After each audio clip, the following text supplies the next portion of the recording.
Hello aspirants, welcome to Analog IAS Academy. So, మనకి IMDb ఏం చేశారు అంటే 18 స్టేట్స్లో అలర్ట్ అనేది ఇచ్చారు. చాలా జాగ్రత్తగా ఉండండి, ఇండోర్స్లో ఉండటానికి ట్రై చేయండి. Unless or until it is very important, don't go outside. Because ఈ ప్రిపరేషన్లో మనకి ఎడ్యుకేషన్ అంటే స్టడీస్ ఎంత ఇంపార్టెంటో at the same time health maintain చేసుకోవటం కూడా అంతే important. And what you should understand is that every sunrise is a second chance to shine. So ఇది మీరు ఎప్పుడు గుర్తుపెట్టుకోండి. సో ఒకవేళ ఈరోజు మీరు సరిగ్గా పర్ఫామ్ చేయలేదు, బాగా చదువుకోలేదు, ఇలాంటివి ఒకవేళ అనిపిస్తే దట్స్ ఓకే. మళ్ళీ ఫ్రెష్ మైండ్తో స్టార్ట్ చేసి బాగా చదవటం చేయండి. కానీ ఇదే కంటిన్యూ మాత్రం చేయొద్దు. ఎప్పుడైతే మీరు ఓకేలే మనం రేపు ఒక రోజు చదువుకుందాం అని చెప్పి ఎప్పుడైతే మీరు ఇలా ప్రోక్రాస్టినేట్ చేస్తారో అప్పుడు ఏమవుతుంది అంటే సక్సెస్ అనేది రాకుండా పోతుంది. ఎందుకంటే అదే దానికి బాడీ ట్యూన్ అయిపోయి ఉంటుంది. సో ఒకవేళ 1-2 రోజులు ఎక్స్క్యూజ్ చేయొచ్చు, కానీ దాన్నే మీరు హ్యాబిట్ లాగా మాత్రం పెట్టుకోవద్దు. ఎప్పుడు కూడా నిద్ర లేచిన వెంటనే be gratitude about what you are having. మీకు ఒకవేళ అంత బాగా నాలెడ్జ్ లేకపోతే you can ask that particular whatever faith you belong to, ఆ పర్టికులర్ గాడ్ని అడగండి. Or else if you believe in yourself, అది కూడా ఓకే. సో అలాంటి మేనిఫెస్టేషన్స్ చేసుకోండి, చక్కగా చదవటం, హార్డ్ వర్క్ చేయటం అనేది నేర్చుకోండి.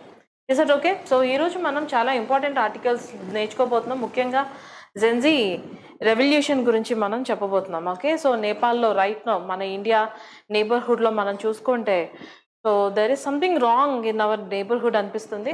So the very first article, India's first indigenous multistage malaria vaccine AdFalciVax, ఇది మనం తీసుకొని వచ్చాం. సో మీ అందరికీ తెలుసు మలేరియా అనేది మనం చూసుకుంటే యూజువల్లీ ఎక్కడైతే మనకి ట్రాపిక్స్ ఉంటాయో, సో ఇక్కడ మనకి ట్రాపిక్, ఇక్కడ మనకి equator, and next we have another tropic here. So usually మనకి ఇక్కడే ఈ మలేరియా అనేది ఎక్కువగా ఉండటం అనేది జరుగుతుంది. ఓకే, ఎందుకంటే these are the best breeding grounds for mosquitoes to develop. So ఇలాంటి ప్లేసెస్లో ఏవే కంట్రీస్ ఉన్నాయో అలాంటి కంట్రీస్ అన్నిటికీ కూడా ఈ వ్యాక్సిన్ అనేది చాలా ఇంపార్టెంట్ రోల్ని ప్లే చేస్తుంది. ఇంకా next Nepal's Gen Z protest. So lot of times జీని జెడ్ అని చెప్పేసి అంటూ ఉంటారు, దాన్ని యాక్చువల్లీ జీ అనే ప్రొనౌన్స్ చేయాలి. Okay, so the Gen Z protest అనేది జరుగుతున్నాయి అనమాట. Social media ban, unrest and political fallout. అసలు ఏం జరుగుతుంది నేపాల్లో మనం తెలుసుకుందాం. ఇంకా next UPI UPU integration project. So ఇదొకటి కొత్తగా తీసుకుని రాబోతున్నారు. ఈ 3 ఆర్టికల్స్ గురించి ఈరోజు కరెంట్ అఫైర్స్లో మనం కవర్ చేద్దాం. ఎందుకంటే ఈరోజు నేను చాలా ఎక్కువగా పెట్టలేదు, ఎందుకంటే ఒక పక్కన మనం నేపాల్ గురించి మనం మాట్లాడుకోవాలి. సో దానికోసమే అని చెప్పేసి తక్కువ ఆర్టికల్స్ పెట్టాను. Okay, so India's first indigenous multistage malaria vaccine add falsi wax గురించి మనం చదువుకుందాం. So what is this add falsi wax? ఇది మన భారతదేశంలోనే తయారు చేయబడిన ఒక వ్యాక్సిన్ అనమాట. సో దీన్ని Indian council of medical research ICMR and కొంతమంది మిగతా పార్ట్నర్స్ అందరు కలిసి కూడా ఈ వ్యాక్సిన్ని ప్రిపేర్ చేయటం అనేది జరిగింది. ఇంకా దీని కారణంగా ఏం జరుగుతుంది, what is the good use of it? So ఇది ఏం చేస్తుంది అంటే మలేరియా పారసైట్ ప్లాస్మోడియం ఫాల్సిపారమ్. సో ఇది ఏం చేస్తుంది అంటే ఈ పారసైట్ అనేది బ్లడ్ స్ట్రీమ్లోకి ఎంటర్ అవ్వకుండా బ్లాక్ చేస్తుంది అనమాట. Okay, so it will block so that infection and transmission జరగకుండా ఉంటుంది. ఇంకా పారసైట్ అంటే ఏంటి అది మనకి? సో పారసైట్ అనేది సే ఫర్ అన్ ఎగ్జాంపుల్ ఇక్కడ ఒక హోస్ట్ సెల్ ఉంది అని అనుకుందాం. ఓకే, సో పారసైట్ ఏం చేస్తుంది అంటే ఈ సెల్ నుంచే తన యొక్క న్యూట్రిషన్ని డిరైవ్ చేసుకుంటూ ఉంటుంది. It will derive the nutrition from the host cell. So host cell దగ్గర నుంచి తన న్యూట్రిషన్ డిరైవ్ చేసుకునే అలాంటి వాటిని మనం పారసైట్స్ అని చెప్పేసి పిలుస్తాం.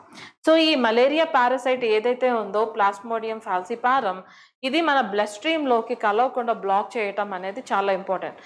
ఎప్పుడైతే అలా జరుగుతుందో, ఎందుకంటే బ్లడ్ అనేది మనకి ఎవ్రీ పార్ట్ ఆఫ్ ద బాడీకి వెళ్తుంది కాబట్టి, సో దాని కారణంగా ఈ ట్రాన్స్మిషన్ని మనం కట్టడి చేయవచ్చు. సో దీన్ని అంతేకాకుండా ఇది అఫోర్డబుల్గా తయారు చేశారు.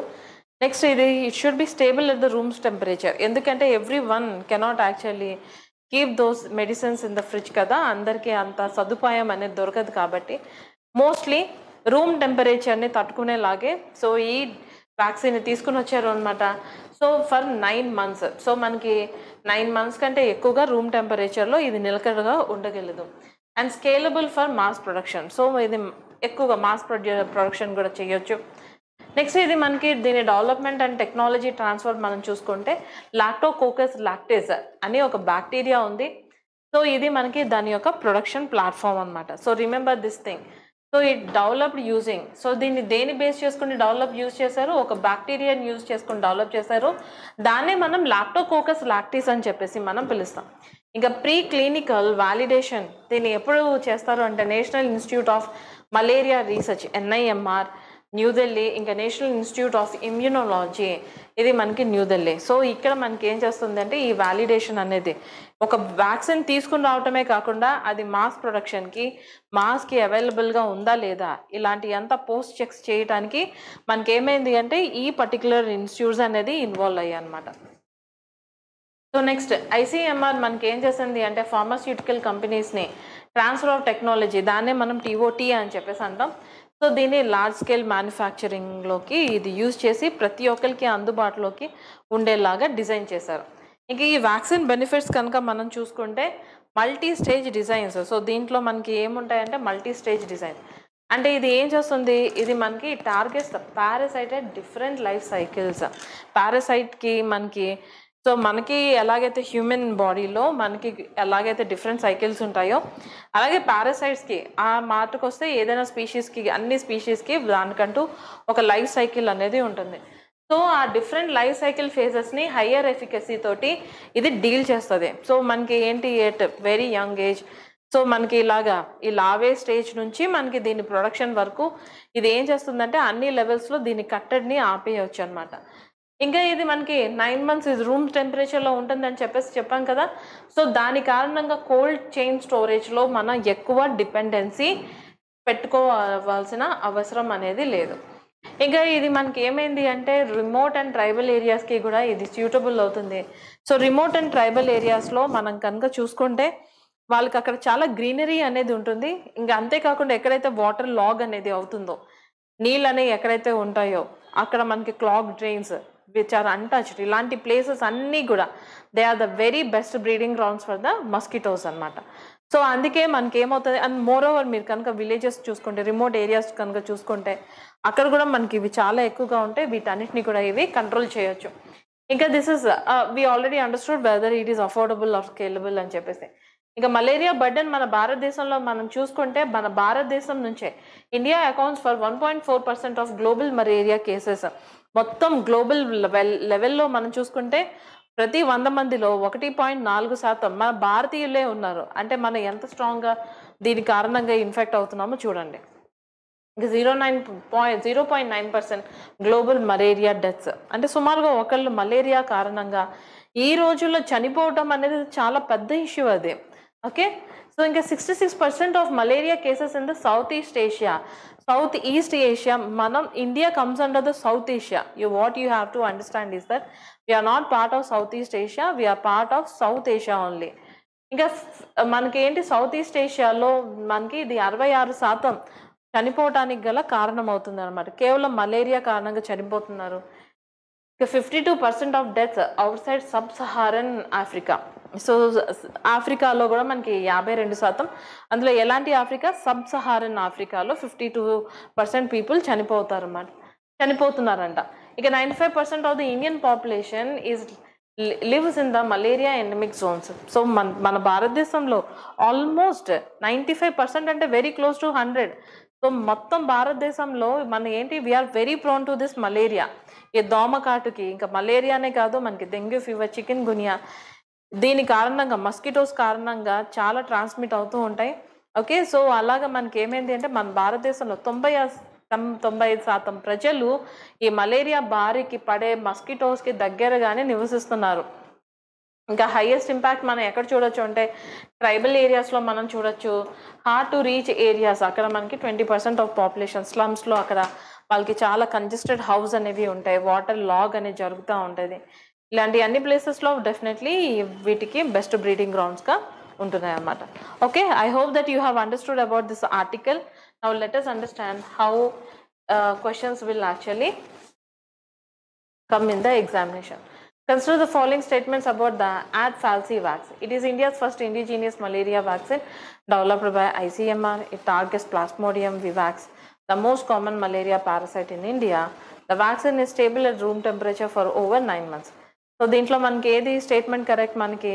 సో ఫస్ట్ స్టేట్మెంట్ మనకి కరెక్ట్ అంటే 1 and 3 మాత్రమే కరెక్ట్. స్టేట్మెంట్ నెంబర్ 2 ఎందుకు ఇన్కరెక్ట్ అంటే it targets plasmodium falciparum not the vivax. మనం చదువుకున్నాం.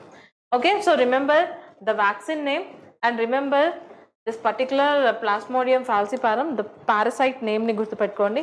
ఇంకా దానికి ఉన్న ఫీచర్స్ ని కూడా గుర్తుపెట్టుకోండి. ఓకే, సో అంటే అది రూమ్ టెంపరేచర్ కి 9 months కంటే ఎక్కువగా రూమ్ టెంపరేచర్లో స్టేబుల్గా ఉంటుంది. ఓకే, ఇలాంటి అంతా ఇది బ్లడ్ స్ట్రీమ్లోకి రాకుండా డిఫరెంట్ స్టేజెస్లోనే దీన్ని అరికట్టచ్చు, ట్రాన్స్మిట్ అవ్వకుండా, ఇలాంటివన్నీ గుర్తుపెట్టుకోండి. దట్స్ హౌ ప్రిలిమ్స్లో క్వశ్చన్స్ అనేది రావచ్చు. In prelims that's how the questions May encounter. So now let us understand the most important article, another important article of the day. ఇంకా ఇది కంటిన్యూస్గా ఒక నెక్స్ట్ 2 monthsకి ఈ ఆర్టికల్స్ వస్తూనే ఉంటాయి. What is that article? మనం ఎన్నోసార్లు చాలా చదువుకుని ఉంటాం చిన్నప్పుడు. తర్వాత మీరు యూపీఎస్సీలో కూడా చదువుతూ ఉంటారు. యూపీఎస్సీ సిలబస్ తెలిసిన మీకు కూడా తెలిసి ఉంటుంది. సో దాంట్లో మనం వరల్డ్ హిస్టరీ చదువుకునేటప్పుడు మన వరల్డ్ హిస్టరీలో మనం ఏం చదువుకుంటాం? లాట్ ఆఫ్ రెవల్యూషన్స్ గురించి మనం చదువుకుంటాం. We study about different types of revolutions, isn't it true or not? So ఇప్పుడు మనకి నేపాల్లో ఏం జరుగుతుంది అంటే ఒకప్పుడు వాళ్ళకి మొనార్కీ అనేది ఉండేది. ఆ మొనార్కీ నుంచి వాళ్ళు ఏం చేశారు అంటే రిపబ్లిక్గా మారారు. మళ్ళీ ఇప్పుడు మొనార్కీకి వెళ్ళాలి అని చెప్పేసి వాళ్ళు స్టార్ట్ చేశారనమాట. సో ఇప్పుడు నేపాల్లో ఏం జరుగుతుంది అంటే Nepal's Gen Z protest, social media ban, unrest and political follower. ఇదేదో కొత్తగా జరుగుతున్నట్టు కాదు, మీరు ఒక ప్యాటర్న్ని అర్థం చేసుకోండి. మీకు 2011 ఆ టైం పీరియడ్లో మీకు ఏం జరుగుతుంది? మనకి అరబ్ రెబీలియన్, దాన్నే మనం అరబ్ స్ప్రింగ్ అని చెప్పేసి అంటాం. సో మనకి మిడిల్ ఈస్ట్లో కూడా ఇలాగే మనకి జరిగింది. సో రైట్ నౌ అదే ప్యాటర్న్ ఇక్కడ మనకి ఏమవుతుంది అంటే కొంత రిఫ్లెక్ట్ అవుతుందా అని మనం చూడొచ్చు. ఇక ఇండియా యొక్క నేబర్హుడ్ కనుక చూసుకుంటే ఆఫ్ఘనిస్తాన్, అదే తాలిబాన్ కంట్రోల్లో వెళ్ళిపోయింది. ఆల్మోస్ట్ వాళ్ళకి లాంగ్ డికేడల్ వార్స్, అలా ఎన్నో డికేడల్ వార్స్ జరిగిన తర్వాత ఫైనల్లీ వాళ్ళకి ఏ రెజీమ్ అయితే వద్దు అని చెప్పేసి అన్నారో మళ్ళీ అదే రెజీమ్లోకి వాళ్ళని వదిలేసి అమెరికా నిర్దాక్షిణంగా వెళ్ళిపోవటం అనేది మనం చూస్తున్నాం. ఓకే, సో తర్వాత మనకి నెక్స్ట్ బంగ్లాదేశ్లో యూ ఆల్రెడీ నో దట్ వాళ్ళ ప్రైమ్ మినిస్టర్ వెళ్ళిపోయారు. ఓకే, సో ఇప్పుడు మనకి ఏమైంది? ఇంటరిమ్ గవర్నమెంట్ అనేది అక్కడ ఉంది. Mohammad Yunus is leading that interim government. Next మనకి శ్రీలంకలో ఏం జరిగిందో తెలుసు. మలేషియాలో మలేషియా కాదు, మనకి మయన్మార్లో ఏం జరిగిందో తెలుసు. ఓకే, మన ఇండియా చుట్టుపక్కల దేశాలన్నీ మనం చూసుకుంటే ఏదో ఒక రకంగా అన్రెస్ట్లో ఉండటం అనేదే మనం చూస్తున్నామా. ఇక మయన్మార్లో అయితే జుంటా, సో వాళ్ళు ఏం చేస్తారు అంటే మళ్ళీ డెమోక్రసీని రివైవ్ చేస్తామని చెప్పారు, కానీ మొత్తం పవర్ అంతా వాళ్ళ కంట్రోల్లోనే ఉండేలాగా డిజైన్ చేసుకుంటున్నారు అనమాట. So now in this context let us understand about the Nepal. నేపాల్లో అసలు ఏం జరుగుతుంది? ద హిమాలయన్ కంట్రీ, ఒక చిన్న దేశం, and this country is sandwiched between the 2 important countries in the world. ఓ పక్కన India the champions of democracy, and at the same time in China we see the communist government. Okay, ఇద్దరు ideologies చాలా different. ఈ ఇద్దరు ఐడియాలజీస్ని so చాలా మంది critics ఏమని చెప్తారంటే నేపాల్ మీద ఇంపోజ్ చేయాలి అని చెప్పేసి ప్రయత్నం చేస్తూ ఉంటారు అని. ఇక ప్రైమ్ మినిస్టర్ ఓలీ అయితే మనకి ఏమని తెలుస్తుంది? హీఈస్ ప్రో చైనా, తను ప్రో చైనా. సో అతను మనకి యాంటీ ఇండియా ఇవంతా థింగ్స్ అని కూడా ఫాలో అవుతూ ఉంటారు. ఈ కాంటెక్స్ట్లో ఈ రెవల్యూషన్ జరగటం అనేది ఎంత ఇంపార్టెంటో ఒకసారి మనం చూద్దాం. సో 8 September 2025 సో అక్కడ మనకి ఏం జరిగింది అంటే మనకి నేపాల్లో మనకి చాలా ప్రొటెస్ట్ అనేవి జరిగాయి. సో మనకి గవర్నమెంట్ ఏం చేసింది అంటే ఒక 26 మేజర్ సోషల్ మీడియా ప్లాట్ఫామ్స్. ఏంటి ఆ సోషల్ మీడియా ప్లాట్ఫామ్స్ మనం కనుక చూసుకుంటే Facebook, Instagram, WhatsApp, X, YouTube, ఈ కంపెనీస్ అన్ని మీకు ఏమని అర్థమవుతున్నాయి? ఈ యాప్స్ అన్నీ కూడా who are leading these apps? ఇవన్నీ అమెరికన్ యాప్స్. ఈ అమెరికన్ యాప్స్ని నేపాల్లో బ్యాన్ చేసుకొని వచ్చారు. మీకు ఇదే అరబ్ స్ప్రింగ్లో కూడా జరిగింది. సో అరబ్ స్ప్రింగ్లో కూడా social media played a very important role, చాలా ఇంపార్టెంట్ రోల్ని మనకి ప్లే చేసింది. అలాగే మనకి ఇప్పుడు ప్రస్తుతం నేపాల్లో కూడా సోషల్ మీడియా అనేది చాలా ఇంపార్టెంట్ రోల్ని మనకి ప్లే చేస్తుంది. సో చైనాకి సంబంధించిన యాప్స్ అనేది పెట్టారు, కానీ అమెరికన్ యాప్స్ అన్నిటిని కూడా బ్యాన్ చేశారు. Because Oli himself is pro China అని చెప్పేసి మనం తెలుసుకున్నాం. ఇంకా ఈ బ్యాన్ జరగటం కారణంగా యూత్ వాళ్ళు ఏం చేస్తారంటే ప్రొటెస్ట్ అనేది తీసుకుని వచ్చారు. సో ఆ యూత్ మనకి జెన్జీ అంటే ఎవరు మనకి, సో 16 to 25 years ఏజ్ మధ్య ఉన్న వాళ్ళు, అంటే 20.8% ఆఫ్ ద పాపులేషన్ మనకి ఏమైంది 90% ఇంటర్నెట్ యూజర్స్. అండ్ ఇంకా నేపాల్ లాంటి కంట్రీలో మనం చూసుకుంటే వాళ్ళకి చాలా ఇంపార్టెంట్ ఏంటి అంటే, మనకి నేపాల్లో కన్సిడరబుల్ అమౌంట్ ఆఫ్ పాపులేషన్ మనకి వేరే దేశాల్లో సెటిల్ అయ్యి ఉంది. నేపాల్లో మనకి ఏమవుతుంది, వీళ్ళు పంపించే రెమిటెన్సెస్ మీద నేపాల్ చాలా ఎక్కువగా డిపెండ్ అయి ఉంది. And at the same time వాళ్ళకి ఏమైంది అంటే ఈ మౌంటైనరింగ్ ఇవంతా, ఈ సైట్ సీయింగ్ ఇది ఏదైతే ఉందో, సో దాని నుంచి కూడా వాళ్ళకి చాలా డబ్బులు అనేవి వస్తున్నాయి అనమాట. సో ఈ కాంటెక్స్లో ఈ జెన్జీ కిడ్స్ ఏం చేశారు అంటే, సో దీస్ పీపుల్ వాళ్ళకి వచ్చే రెమిటెన్సెస్ని బేస్ చేసుకొని అక్కడ నేపాల్ని ఫామ్ చేసిన గవర్నమెంట్స్ కరప్ట్ అయిపోయాయి, కరప్ట్ టు ద కోర్ అయిపోయాయి అని చెప్పేసి that is what they are criticising అనమాట. సో మనకి 16 to 25 years ఏజ్ గ్రూప్ మధ్య ఉన్న వాళ్ళకి 20.8%, కానీ వాళ్ళ పాపులేషన్లో మనకి 90% మంది ఇంటర్నెట్ని యూజ్ చేస్తున్నారు. ఎప్పుడైతే ఈ యాప్స్ని బ్యాన్ చేస్తారో వాళ్ళల్లో ఉన్న కోపాన్ని బయటికి తీసుకొని వచ్చారనమాట. ఈ యాప్స్ బ్యాన్ చేయడానికి గల కారణం ఏంటి, ప్రాపర్ రీజన్ ఏంటి అని చెప్పేసి, even though only government promise చేసి లేదు ఆ యాప్స్ని మేము బ్యాన్ చేయట్లేదు తీసుకుని వస్తున్నామని చెప్పినా వీళ్ళు వాళ్ళ యొక్క ప్రొటెస్ట్ని ఆపలేదు. సో వైలెన్స్ అనేది మనకి బ్రేక్అవుట్ అయిపోయింది. 19 మంది చనిపోయారు పాపం. 400 people దే ఆర్ ఇంజూర్డ్.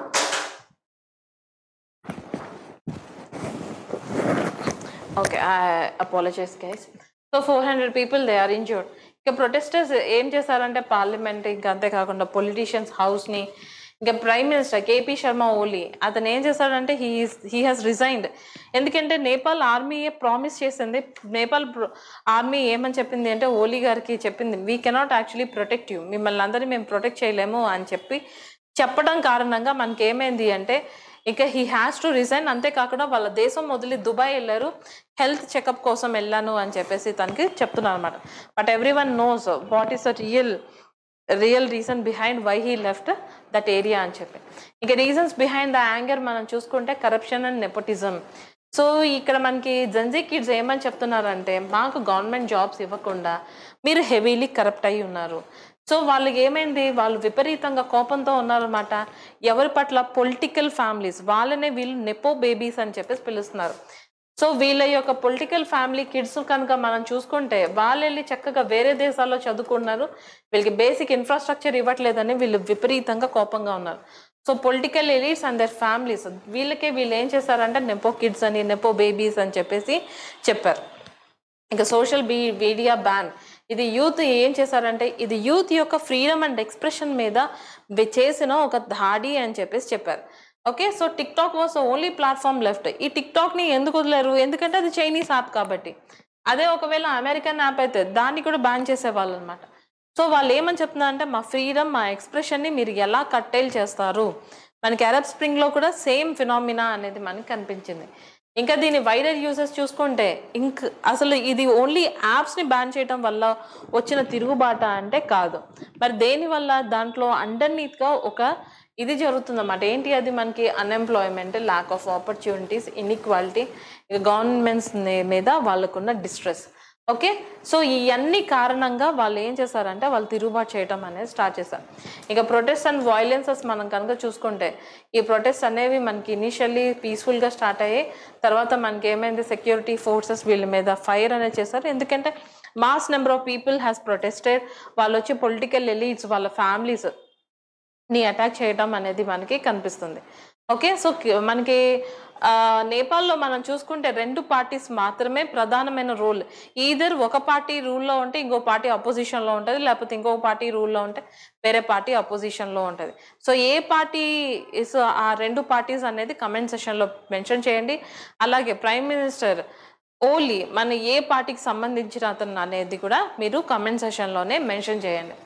ఇంకా మనకి ఏమైంది అంటే it represented the largest youth uprising in the years. So recent కాలంలో యూత్ తిరుగుబాటు చేయటం అనేది చాలా one of the rarest thing. So this is the real potential of the youth. ఆ యూత్ని ఎప్పుడైతే మనం ప్రాపర్గా గైడ్ చేయకపోతామో అప్పుడు ఏం జరుగుతుంది అంటే వాళ్ళు ఏం చేస్తారంటే తిరుగుబాటు అనేది చేస్తారు. ఓకే, వాళ్ళు ఏ రేంజ్లో తిరుగుబాటు చేస్తారంటే దానికి గవర్నమెంట్స్ కూడా విత్స్టాండ్ చేయలేవు. సో అందుకనే ఎప్పుడైనా సరే యూత్కి అపీస్ చేసే పాలిటీషియన్స్ అనేది ఉండాలి. యూత్ యొక్క వాళ్ళకున్న కోరికలు ఏంటి, డెఫినెట్లీ వాళ్ళకి జాబ్స్ అనేవి కావాలి. We have to create that kind of jobs. Skills upgrade అనేది చెయ్యాలి. సో ఇలాంటివి చేయకుండా ఎప్పుడైతే కరప్షన్ అట్ హై లెవెల్లో ఉందో ఇంకా వాళ్ళు ఏం చేస్తారు అంటే వాళ్ళు ప్రొటెస్ట్ చేయడం అనేది జరిగింది. సో వాళ్ళు ఏం డిమాండ్ చేస్తున్నారు, so demands started with lifting the ban. So finally okay వీళ్ళు యాప్స్ కోసం ఒకవేళ ఈ ప్రయత్నం అంతా చేస్తున్నారని చెప్పేసి లిఫ్ట్ చేస్తే, కానీ broader revolt against the systemic failure. ఇది యాప్స్ మీద తిరుగుబాటు, యాప్స్ బ్యాన్ చేయడం వల్ల వచ్చిన తిరుగుబాటు కాదు. ఇది నేపాల్ ప్రభుత్వం ఎప్పటి నుంచో వాళ్ళు కరప్షన్ లైన్స్లో కూరుకుపోయి దేశమేమో పావర్టీలో ఉంటే పొలిటీషియన్స్ అండ్ వాళ్ళ యొక్క పిల్లలు మాత్రం రిచ్ లైఫ్ని లీడ్ చేస్తున్నారు. ఇది వీళ్ళకి అస్సలు నచ్చలేదు అనమాట. ఇంక ఇండియా కన్సర్న్స్ ఏంటి అంటే మన నియర్ నేపాల్కి సంబంధించిన వాళ్ళు చాలామంది మన భారతదేశంలో వచ్చి వర్క్ చేస్తూ ఉంటారు. ఓకే, సో అంతేకాకుండా ఇది మన నియరెస్ట్ నేబర్ కూడా. సో అందుకనే ఏంటి అంటే it is very strategically important for India. Border సెక్యూరిటీకి, చైనా ఇన్ఫ్లుయెన్స్కి, తర్వాత మావోయిస్ట్ లింకేజెస్కి, వీటన్నిటికీ కూడా మనకి ఈ పార్ట్ అనేది చాలా చాలా ఇంపార్టెంట్ అవుతుంది. ఇంకా న్యూఢిల్లీ ఏం చేసింది అంటే కొంచెం డెఫినెట్లీ మనం అది వాళ్ళ దేశం యొక్క డొమెస్టిక్ పాలిటిక్స్ కాబట్టి మనం ఏం చేస్తామంటే so in lost good will by backing Maoist over monarchy. So మావోయిస్ట్కి మీరు పెద్దపీట వేశారు మొనార్కీ, ఎందుకంటే నేపాల్ ఒకప్పుడు రాచరికంలో ఉండేది. రాచరికాన్ని కోలదోసి మనకి కమ్యూనిస్ట్ గవర్నమెంట్ అనేది వచ్చింది, అంటే మావోయిజం అనేది వచ్చింది. సో అందుకనే మనకి గవర్నమెంట్కి అంత ఇంపార్టెంట్ అనిపించలేదు. ఎందుకంటే మావోయిస్ట్ ఐడియాలజీ వస్తే వాళ్ళు ఎటు అలైన్ అయి ఉంటారు, ఇండియా సైడ్ అలైన్ అయి ఉంటారా, వాళ్ళు చైనా సైడ్ అలైన్ అవుతారా? డెఫినెట్లీ చైనా సైడే అలైన్ అయి ఉంటారు. కాబట్టి సో ఇప్పుడు ప్రధానమంత్రి మోదీ గారు ఏమని చెప్తున్నారంటే స్టెబిలిటీ, పీస్, ప్రాస్పెరిటీ ఇవన్నీ నేపాల్లోకి తొందరగా రావాలి, ఇది చాలా ఇంపార్టెంట్ అని చెప్పారు. ఇంకా ఓలీ రెసిగ్నేషన్ మన యొక్క అనాలిసిస్ మనం కనుక చూసుకుంటే ఇది నేపాల్ యొక్క డెమోక్రటిక్ ఎక్స్పెరిమెంట్ అనేది ఫెయిల్ అయిపోయింది. Structural failures post 2008 republic reformation, so republic formation. So ఇది డెఫినెట్లీ వాళ్ళ యొక్క గవర్నమెంట్ ఫెయిల్యూర్ అని మనం చెప్పచ్చు. సో దీని మీద మీ యొక్క అభిప్రాయం అనేది తెలియచేయండి. ఇంకా దీని గురించి విస్తృతంగా మళ్ళీ రేపు చదువుకుందాం, ఎందుకంటే కొత్త కొత్త న్యూస్ అనేవి కూడా మనకు వస్తూ ఉంటాయి. Let us actually understand this. దీని మీద రేపు ఒక చిన్న క్లాస్ అనేది తీసుకుందాం. So with reference to the recent Gen Z protests in Nepal, consider the following statement. The immediate trigger for the protest was the government's decision to impose an internet blackout across the country. మొత్తం internet blackout కాదు కదా. So hence statement number 1 is incorrect. TikTok is still functioning. Only American యాప్స్ని మాత్రమే వీళ్ళు ban చేశారు. ఇంకా generation Z అంటే Gen Z accounts for over 20% of the Nepal population and over 90% of the internet users. Okay, that is correct. And Prime Minister KP Sharma only resigned in the wake of the protest. That is also correct. Now let us understand the last article of the day. So UPI and UPU integration project. So మీ అందరికీ తెలుసు UPI అనేది ఏంటి అనేది. So చాలామంది మనకి UPIని రోజు use చేస్తున్నారు. మరి UPU అంటే ఏంటి? సో మనకి union minister for communication Jyotiraditya Scindia ఆయన ఏం చేస్తారంటే జ్యోతిరాదిత్య సింధియా గారు మనకి UPU ఇంటిగ్రేషన్ ప్రాజెక్ట్ని మనకి universal postal Congress in Dubai, so ఇక్కడ మనకి ఏం చేశారంటే లాంచ్ చేయటం అనేది చేశారు. మరి దీని యొక్క ఏంటి మనకి? సో ఫాస్ట్గా, అఫోర్డబుల్గా and secure cross border remittances. So మన భారతదేశంకి సంబంధించిన సంతతి వేరే దేశాలకు వెళ్ళి వర్క్ చేసి వాళ్ళ ఫ్యామిలీస్ కోసం ఇక్కడికి డబ్బు పంపిస్తే దాన్నే మనం రెమిటెన్సెస్ అని చెప్పేసి అంటాం. సో మనకి ఫినాన్షియల్ ఇంక్లూషన్ గ్లోబల్లీ భాగంగా మనకి ఇది తీసుకుని రావటం అనేది జరిగింది. ఇంకా ఈ UPU మనం కనుక చూసుకుంటే ఇంటిగ్రేషన్, UPI అంటే ఏంటి? Unified payments interface. మరి UPU అంటే యూనివర్సల్ పోస్టల్ యూనియన్ అని. ఈ రెండింటినీ ఇప్పుడు ఇంటిగ్రేట్ క్లబ్ చేస్తున్నారు అనమాట. సో ఇండియా మనకి ఏమైంది అంటే మన భారతదేశంలో విస్తృతంగా UPI, సో మనకి గూగుల్ అని, పేటిఎం అని, ఆ తర్వాత మనకి ఫోన్పే అని చెప్పి we actually use these apps to do some payment. మనం ఒక పేమెంట్ చేయడానికి మనం విస్తృతంగా ఈ యాప్స్ని యూజ్ చేస్తున్నాం. SIPs కొనుక్కోవాలన్నా, గోల్డ్ లోన్స్ తీసుకోవాలన్నా, ఇన్సూరెన్స్ తీసుకోవాలన్నా సరే ఈ యాప్స్ ఆ సర్వీసెస్ని ప్రొవైడ్ చేస్తున్నాయి. సో అలాగే ఈ UPI యాప్ని మనం యూజ్ చేస్తున్నాం. ఇది మనకి డొమెస్టిక్ యూజ్ అలాగే ఆఫ్రికాలో మనకి కొన్ని దేశాల్లో మనం ఇంపార్టెంట్లీ ఒక దేశంకి ఇది ఇచ్చామో, అది ఏం దేశమో ఒకసారి చెప్పండి. యూపీఏ మనం చూసుకుంటే universal postal union inter connection platform అని చెప్పి దీని అర్థం. సో ఇక్కడ ఏం చేస్తారు అంటే ఈ నెట్వర్క్లో పోస్టల్ సర్వీసెస్ ఆఫ్ 192 కంట్రీస్, మొత్తం 192 దేశాలకి సంబంధించిన పోస్టల్ సర్వీస్ని, వాళ్ళ ఫినాన్సెస్ అండ్ లాజిస్టిక్ సర్వీస్ని మనకి ఏం చేస్తారు, కనెక్ట్ చేయడం అనేది జరుగుతుంది. ఇంకా దీని ఇంటిగ్రేషన్ మనం చూసుకుంటే UPI real time payment efficiency, so దీంతో మర్జ్ చేస్తారు యూపీఐ గ్లోబల్ పోస్టల్ పేమెంట్ సిస్టమ్ని. సో దీని కారణంగా లో కాస్ట్ ఛానల్ అనేది క్రియేట్ అవుతుంది. ఇంటర్నేషనల్గా ఫ్యామిలీస్ వాళ్ళ ప్రజలకి ఏం చేయవచ్చు, డబ్బులు ట్రాన్స్మిట్ అనేది చేయొచ్చు. ఈ కాంటెక్స్లో మీరు యూపీయూని తెలుసుకోండి. ఇది మనకి ఎక్కడ లాంచ్ అయిందో ఒకసారి గుర్తుపెట్టుకుంటే చాలు. ఇక దీని సిగ్నిఫికెన్స్ ఆఫ్ ద ప్రాజెక్ట్ మనం చూసుకుంటే global remittances, high fees delays, limited access, ఇవన్నిటిని కూడా ఇది ట్యాకిల్ చేస్తుంది. ప్రస్తుతం ఇవన్నీ మనకి ఉన్న ప్రధానమైన సమస్యలు. ఇది ఫినాన్షియల్ ఇంక్లూజన్ భాగంగా ఇది మనకి ఎవరికైతే బ్యాంకింగ్ సిస్టమే లేదో, ఆ పాపులేషన్ బ్యాంక్లో అకౌంట్ లేదో వాళ్ళని కూడా మనకి తీసుకుని వస్తుంది. ఇంకేది యునైటెడ్ నేషన్స్ సస్టైనబుల్ డెవలప్మెంట్ గోల్స్లో మనకి రెడ్యూసింగ్ రెమిటెన్సెస్ కాస్ట్ కూడా ఒక ఇంపార్టెంట్. ఇంకా it benefits the Indian diaspora and the families by making remittances as simple as sending A text message. So అంత సింపుల్గా ఇక్కడ ఇది జరుగుతుందన్నమాట. ఒకసారి మనం ఇది చూద్దాం కొంత facts. So cross border remittances చూసుకుంటే యూపీఐ కారణంగా 185 బిలియన్ ట్రాన్సాక్షన్, అంటే సుమారుగా ఎంత వర్త్ $2.83 ట్రిలియన్, ఇది 2025 ఇయర్కి గాను half of global digital payments అనేవి జరిగాయి. ఇంకా యూపీయూ కారణంగా మనకి ఇంటర్నేషనల్ రెమిటెన్సెస్ అనేవి తక్కువ ధరలోకి మనకి దొరుకుతాయి. సో దీని కారణంగా పోస్టల్ సిస్టమ్, ఫినాన్షియల్ రోల్ ఇవన్నీ కూడా స్టెబిలైజ్ అవుతాయి. I hope that you have understood this article.